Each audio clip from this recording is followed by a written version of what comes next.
do acúmulo, tá certo? E de quem está fazendo o HTE para assistir posteriormente. Então, mais uma vez, boa tarde, sejam bem-vindas para esse nosso encontro de horário coletivo. Esse encontro de horário coletivo, esta semana, ele está numa formatação um pouco diferente para atender a demanda e a implementação da instrução normativa de calendário, né, de atividades, devido aí à necessidade de garantia dos 200 dias letivos, as 200 as atividades que haviam suspensão de atividades, como Dia da Família, reunião pedagógica, jornada pedagógica, elas foram suprimidas e transferidas para os horários coletivos. No Dia da Família e algumas outras transpassadas para o sábado. Mas a nossa reunião pedagógica está acontecendo, então, nessa modalidade remota, síncrona, diluída no horário coletivo, então. Teremos, então, essa semana 3 encontros síncronos, com uma pauta de demanda de organização aí, de formação, para cumprir a demanda de calendário escolar, então, tá? O registro da ata agora nesse encontro, se eu não me engano, é da... Deixa eu dar uma olhadinha aqui. O registro é de quem? Deixa eu só confirmar. Só um minutinho aqui que eu estou buscando. O registro desse encontro agora da tarde é da Márcia. Isso, Márcia. Obrigado, viu? Qualquer coisa, se falhar a internet, a reunião está sendo gravada, tá bom? Então, vamos lá. Antes de iniciar a pauta, eu só quero trazer aproveitar o ensejo que tem grande parte do grupo aqui reunido, para tratar só do informe da reunião de pais. A reunião de pais, ela será para atender também o calendário escolar, está otimizada para acontecer na próxima semana. Em virtude da pandemia, na modalidade remota e via WhatsApp, porque é a plataforma mais acessível às famílias, a comunicação mais rápida às famílias.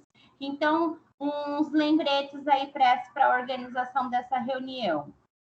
Vocês vão atender presencialmente, atender remotamente apenas as crianças que estão no atendimento presencial. Quem o pai manifestou que vai continuar no remoto, não vai ser atendido na reunião de pais. O pai... Ela trabalhou aqui de manhã, professora de inglês, mandou eu mandar beijo e abraço para todo o mundo aqui. Oi? Desculpa, estava com o microfone aberto. Então, Opa, só um minutinho, gente. Conseguiu aí? Uhum. Então, tá bom. Desculpa.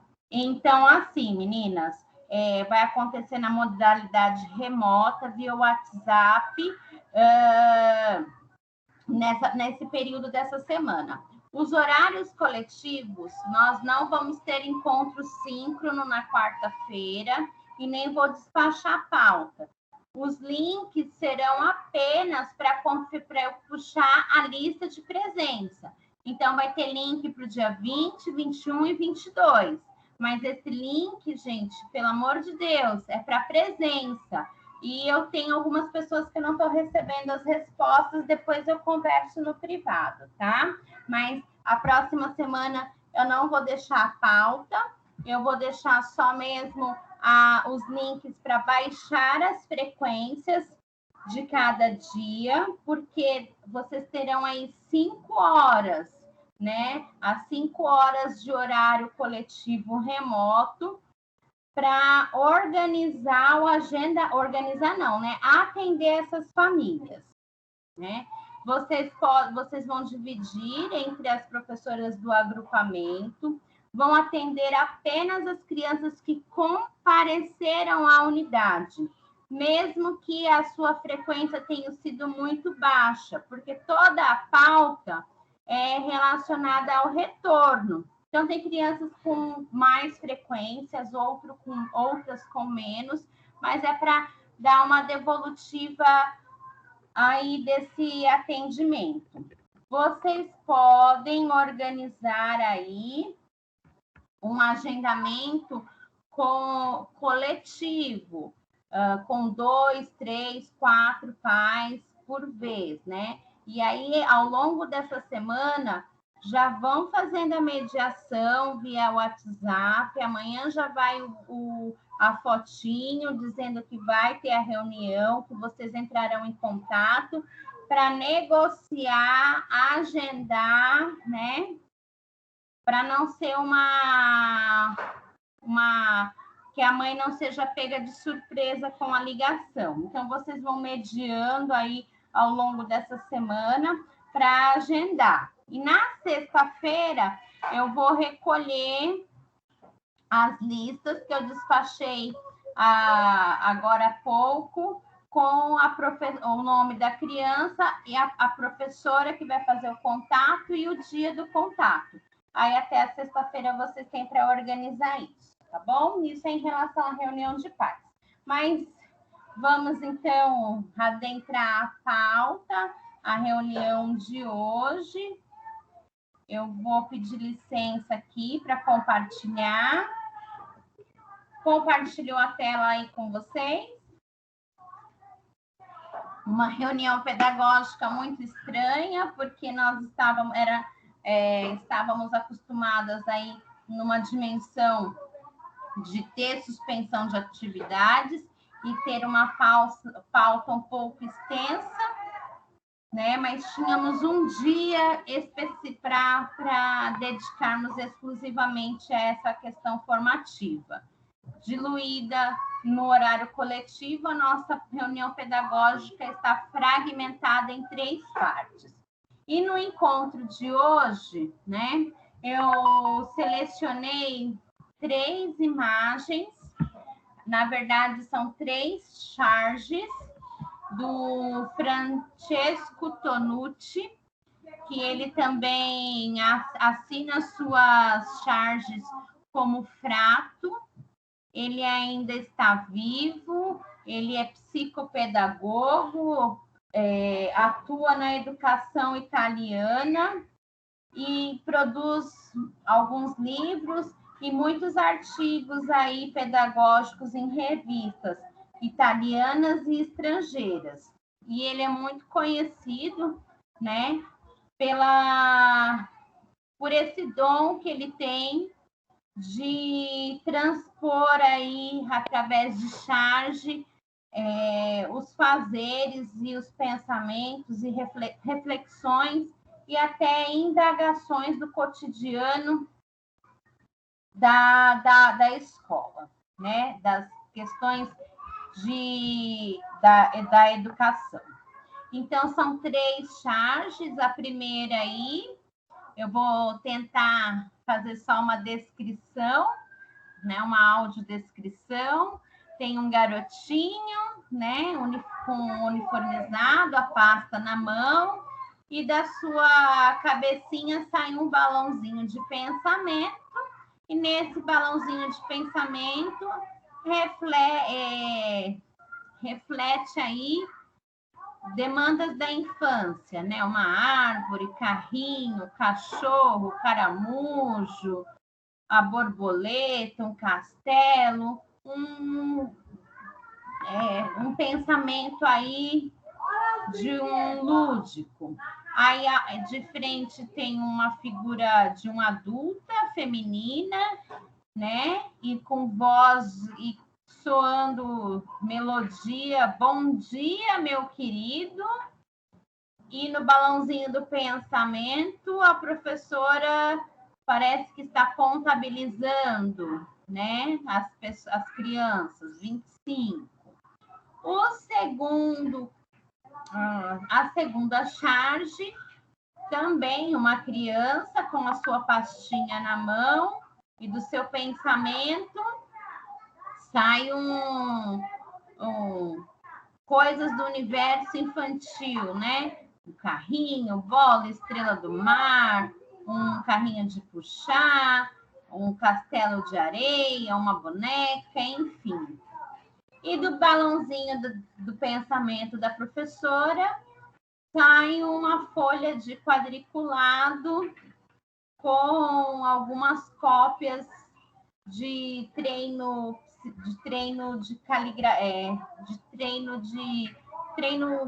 caligrafia, né? Treino de grafia aí das crianças. E a professora abre os braços dizendo: querido.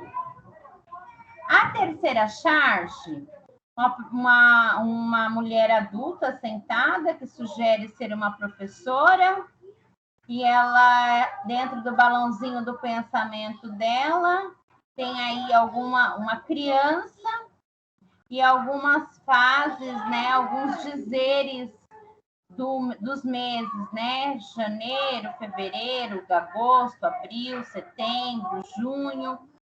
E dentro do corpinho da criança, ao lado do nome do mês, algumas menções de datas ou de assuntos pautados, né, do planejamento dela, pautado numa lista de demanda do calendário, né, ligado ao calendário. E aí ela verbaliza: e ovinhos na Páscoa. Essas 3 charges foram extraídas desse livro Com Olhos de Criança, do Francesco Tonucci, e eu já fiz a biografia dele, apresentei a biografia dele, né?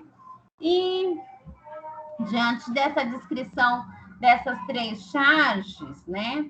Não venho aqui com o propósito de criticar, de dizer que está errado, que não é assim, mas de dizer que em algum tempo da nossa vida escolar, ou como aluna, como alunas, ou como professoras, nós tivemos isso, vivemos isso, né? Vivenciamos essa prática educacional que está retratada na charge. E o meu intuito não é dizer que estava errada, que está errado, mas é dizer que o tempo passou, muitas coisas mudaram, o tempo evoluiu, né? E naquele tempo era isso que se fazia, porque era isso que se acreditava e que se tinha como certo. Os estudos da psicologia, os estudos da pedagogia da infância, né, 30, 40, 50 anos depois, né, que isso são práticas que foram pensadas há mais de 40 anos atrás e perpetuadas na educação infantil, né, na década de 80, 90 e ainda 2000, né? E ainda vemos em muitas escolas de educação infantil que adota o sistema de apostilas. Isso. Não quero dizer que está errado, mas a pedagogia nos mostra, né, os estudos pedagógicos nos mostram que para os tempos atuais, para as crianças do momento, isso passou. A gente honra, a gente agradece, mas não cabe mais isso. como currículo e como planejamento na educação infantil, né? E o currículo da cidade de São Paulo, né? Não, que é a cidade que a gente trabalha e que a gente está aí nessa construção paulatina de implementar o currículo, não cabe mais essas práticas. E aí, as saudosistas, né, fala assim, ou saudosistas, ou aquelas, e agora o que eu faço? Né? A gente honra, agradece, passou, e vamos nos renovar, revalidar e ver. Se não é assim, como é então? Se isso não serve, se já serviu, mas em 2021, prestes aí a virada de 2022, se não isso não serve mais, o que a gente coloca no lugar, então, né? O que vem aí para o lugar?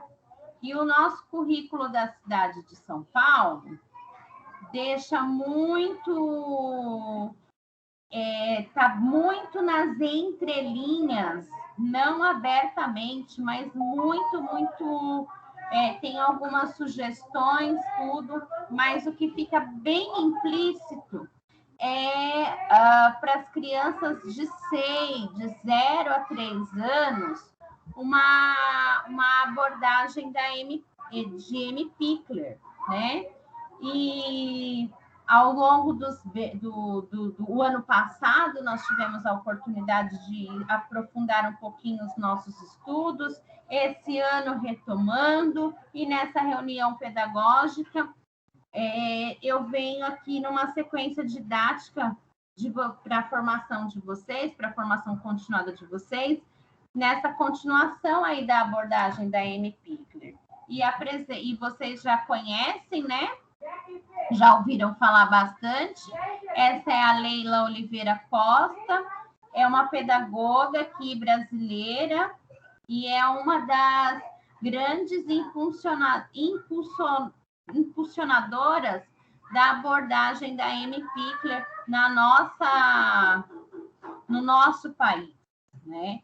E que no nosso currículo deixa nas entrelinhas que essa é a abordagem, essa é a concepção teórica, teoria que mais se alinha, né? Então, aquele retrato mencionado nas charges já foi.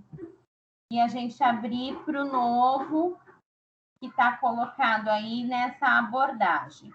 Hoje, as redes sociais, né, nos permitem, de certa forma, estarmos mais próximos dos acadêmicos, então é interessante quem assim desejar, né, dar uma olhada nas redes sociais da Leila Oliveira Costa, tanto no Instagram como no Facebook, e o YouTube dela também, que ela faz algumas postagens periódicas muito interessantes e formativas, que conversam e dialogam com as nossas necessidades de prática e reflexão.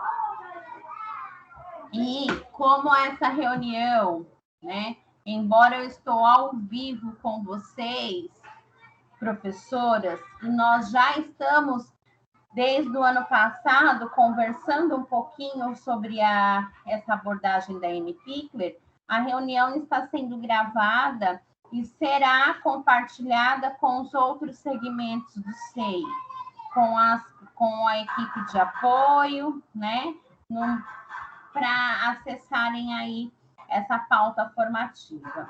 Então, para atender esse público, né, da equipe de apoio da unidade terceirizadas, eu retomo um pouquinho dos princípios da abordagem da Pickler, de M. Pickler, tá bom?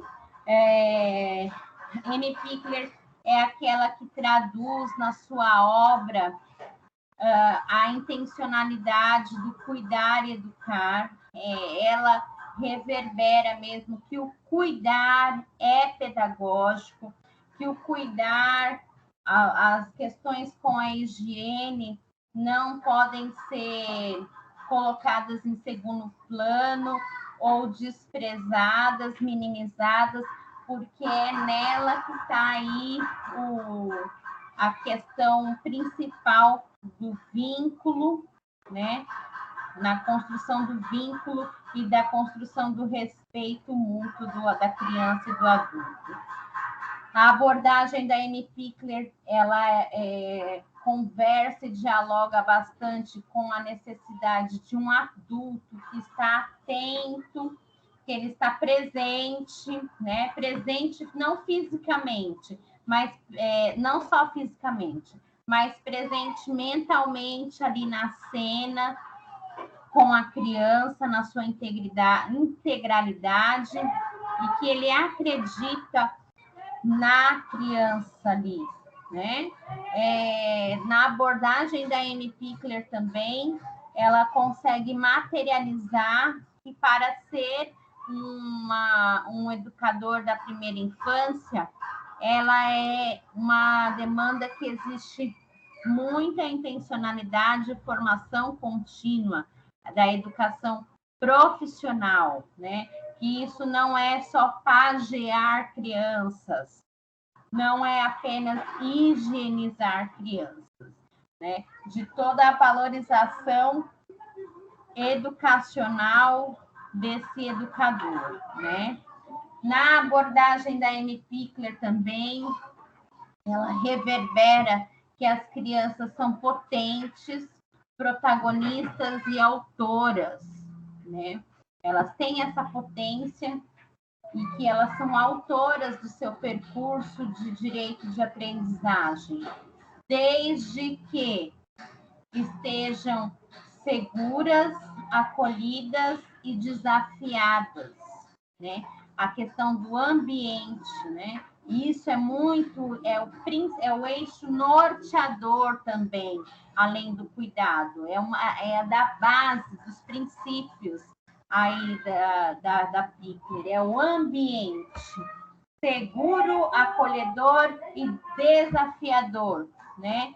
Para dar vazão a essa potência e a autoria dessa criança. Ela coloca também que dos princípios, né? Norteadores, então, reverberados aí anteriormente, a atenção pessoal, né? A atenção pessoal, mesmo que estejam num grupo de 22, de 21 ou de 18 crianças, do cuidado e atenção do educador para cada uma de cada vez, né? Mesmo nesses pequenos recortes de individualização, é neles que estão a cereja do bolo, né? A valorização da atividade autônoma pela criança, que vai gerar essa consciência de si e do entorno, né? E isso, se a criança tiver um estado de saúde física, de saúde mental, de estar corporal, vai ter um up bem significativo no seu desenvolvimento, né?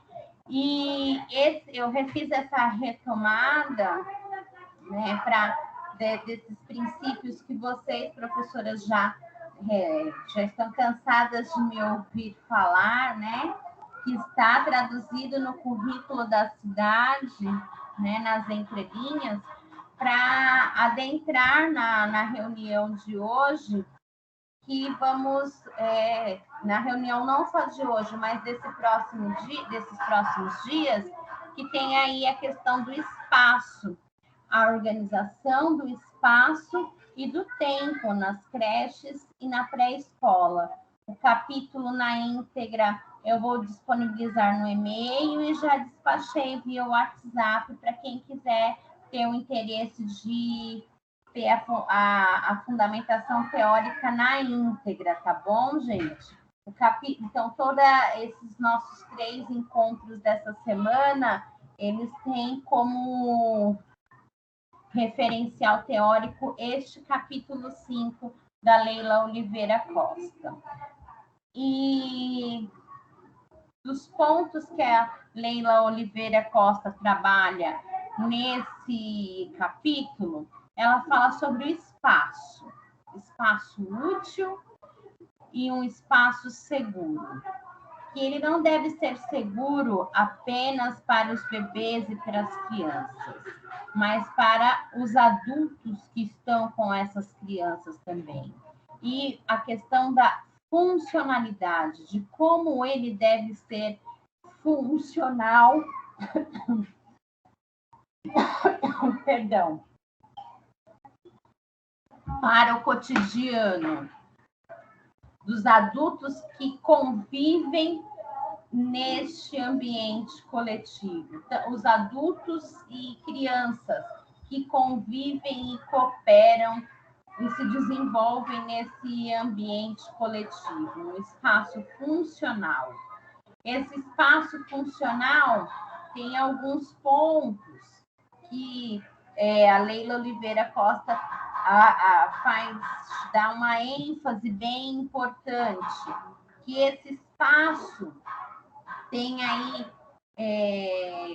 ele vai ter revelar o apreço pelo acolhimento. Como esse espaço vai revelar esse apreço?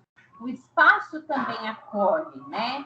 Quando ele promove o movimento livre das crianças, quando a organização desse espaço e das coisas desse espaço tem aí a promoção da autonomia dessas crianças, né? A autonomia de gerir os materiais, né? De ter o planejamento da disposição de cada mobília nesse espaço, né? Que a escolha dos mobiliários neste espaço, seja interno ou externo, não podem ser aleatórias ou intuitivas, né? Elas devem ser intencionalmente pensadas para desenvolver essa capacidade de plasticidade das crianças, de não deixar sempre na mesma postura, né? Que ao longo do período garanta essa mudança de diversas posturas, tanto dos adultos quanto das crianças, num local bem cuidado, né? Bem organizado, mais vivo, dinâmico e cooperativo, né?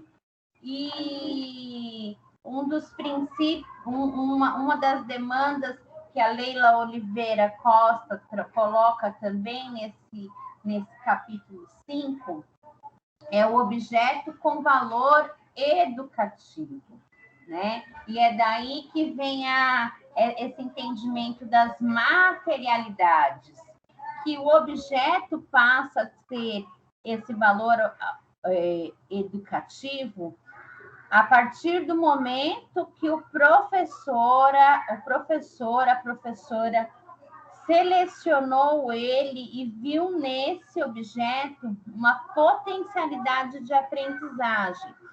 Fez ali aquele pente fino, né? É seguro, não coloca a criança em risco, ela vai ter a liberdade e a autonomia de explorar esse objeto, de forma que ela não vai se machucar ou não vai machucar a outra criança. Esse objeto pode desenvolver quais aprendizagens na criança, né? Qual sensação, qual textura, qual cor, qual cheiro. Então, é daí que vem essa a inspiração das grandes materialidades, né? Que a criança, para aprender e para se distrair e para interagir, não precisa só de brinquedos, né? Ela precisa desses objetos. E quem dá esse valor educativo aos objetos é o olhar, a seleção e o critério pela intencionalidade do professor, da professora. E é por isso que vemos em sites, em fotos, uma abertura, né, para a exploração de materiais para além do brinquedo, né? Podemos pensar aqui numa lista de utensílios domésticos, pensando, olha, uma pessoa vai casar e tem uma lista de chá de cozinha para o seu chá de cozinha.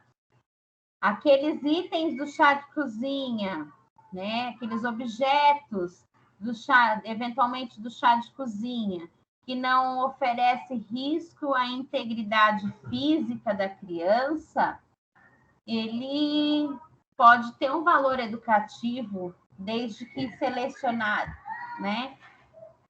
De acordo com a intencionalidade, a organização e seleção do professor, né? Então, são essas possibilidades e aberturas que trazem, que a aprendizagem se faz com essas diversas materialidades, né? Que antes que a gente tinha só os materiais de largo alcance, né? Que algumas ainda insistem em chamar de sucatas, né?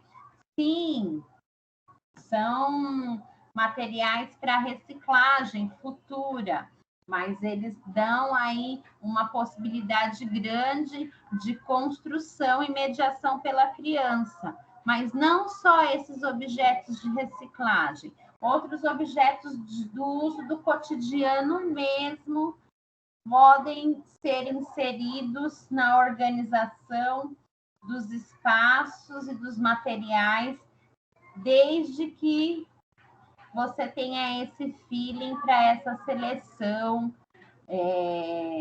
de intencionalidade, né? Por isso que vemos nos cestos dos tesouros, escovas, aquelas buchinhas de barbear com aquele pelo. É seguro, o bebê não vai se machucar, né? Mas oferece uma vivência de interação com o corpo, né? De sentir e de explorar os sentidos, né? Naquele material, para além do plástico e do EVA. Porque grande parte dos materiais tidos e considerados como pedagógicos e didáticos, eles têm uma textura, tem como um elemento aí, né, base, que é o plástico e alguns o EVA, né? Não que a gente vai abolir esses brinquedos, essas materialidades, mas de abrir o olhar para essas outras possibilidades de materialidades. E o objeto passa a ter esse valor, então, a partir da sua intenção, da sua seleção e aplicabilidade. E aí fica naquela coisa, né? Voltando aqui. Isso aqui está errado, essas cenas, né, retratadas pelo Tonucci. Está errado? Não está errado. Foi o que se fez em um momento na história da pedagogia que se acreditava ser, né? Passou. A escola aqui fala de uma educação infantil para preparar para a escola. E a gente tem uma educação infantil hoje que é a própria vida. É o aqui e o agora, não é para preparar para depois, é para aprender e se desenvolver agora, né? E eu sei que não é fácil, né? Que existe ainda muita insegurança de algumas escolas e de algumas pessoas e de fazer essa transmutação para essa abordagem, para essa colocação, né? Mesmo por insegurança de falar, poxa, isso era assim que eu fiz, era assim que funcionava, né? mas infelizmente a roda gira, o mundo gira, a Terra não é plana e as coisas mudam, graças a Deus. Eu sei que nós ainda aqui na Secretaria de Educação, eu falo nós, porque nós que estamos aqui na escola também somos Secretaria de Educação. Porque quando você pega o seu olerite, tá lá, Secretaria de Educação. É nítido quando você vai ao servidor e fala assim, tem algumas pessoas que perguntam, né, no atendimento, você trabalha em qual secretaria? Né? Então, você é da Secretaria de Educação. A Secretaria de Educação da cidade de São Paulo é a maior da América Latina, né? Só a nossa DRE de São Miguel, em números de CEI, EMEI e EMF, só de crianças matriculadas, tem muito mais pessoas, estudantes, crianças, bebês, estudantes, meninos e meninas, que a população de cidades inteiras, só na DRE de São Miguel. Então, ela é uma secretaria feita por muitas mãos, né? O nosso currículo, ele está bem avançado, né? Ele é, sim, referência. A nossa cidade sempre foi referência na produção de documentação pedagógica. Mas, do ponto de vista, pensando, articulando que essa cidade é grande e a secretaria é feita por várias mãos, por muitas frentes, porque existem várias frentes mesmo, gente. Eu não estou aqui defendendo, mas eu estou aqui querendo que vocês, passando de um contexto, né? Quem tem o setor que cuida de COPED, que é a parte de currículo, né, e aprendizagem. Aí tem a frente lá na Borges Lagoas, que trata de prédio. Aí tem a frente que trata de compras. Tem a frente que trata de alimentação escolar. Então, são por muitas mãos que passam a secretaria, né? E essa concepção de currículo, embora seja mais moderna, ainda não chegou ou ainda não consegue avançar para outros setores dessa secretaria. No setor da alimentação escolar, a gente vai ter aí a oportunidade de aprofundar e conhecer com mais profundidade a normativa de alimentação escolar, mas já traz essa demanda. Mas para o setor de compras, prédios, ainda está em processo, né? E também não podemos deixar de dizer que a nossa história e os nossos políticos, os políticos que governam a cidade, muitas vezes, né, tem a nossa secretaria como massa de manobra para atender interesses e necessidades populistas. A nível de Brasil, a educação infantil só foi reconhecida em 1996. Em 1996, algumas já eram professoras, algumas já estavam estudando e algumas já eram crianças. Cada uma tinha aí a sua história, né? Na vida e na carne da gente é muito chão, mas na perspectiva da história é muito pouco tempo para reverberar e para entender isso como um direito da criança. A primeira infância, que é a faixa etária que a gente atende, ela nasceu, ela é fruto de uma luta das mães trabalhadoras. E isso há 40, 50 anos atrás. No corpo da gente é muito tempo, mas do ponto de vista da história é muito pouco. nós já estamos cansadas desse beabá, né? Porque a gente vive a escola todo dia aqui dentro, vive o SEI todo dia no corpo e na carne da gente, né? Mas qualquer outra pessoa do senso comum, né? Ou mesmo estudada, né?